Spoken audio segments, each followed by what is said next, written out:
ki yetim yüzünə kömək eləmir. Əyninə kostyum giyinir, düyməsi 10.000 manat. Özünü pulu hesab eləyib, pula əylən də görmüşəm. Bağlıya yaltaqlıq edib, pula əylən də görmüşəm. Qardaş adam var deyişir, qibləsi 10.000 manat.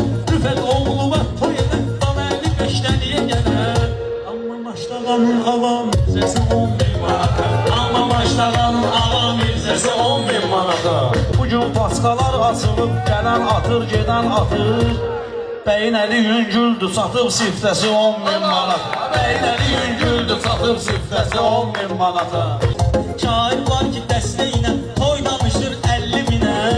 Dərinə geçsəm dəymir kəlməsi 10.000 manata. Ay baladı şükür səni istəmirəm, hörmətimi ürəyimdə ömrü boyu bəstəmirəm. Mikrofonu çəkib demə, həmən şeydən istəmirəm. Bəbəs edər hələ başının küftəsi 10.000 söyleyirik doğru sözün düz kanama. Ben sizi kandırmak için saçma karar siz kanama. Ben sizi kandırmak için saçma karar siz kanama. Kanmaza söz aldı gelir ama ki düz söz kanama. Şairin hikmetli olar cümlesi 10.000 manat.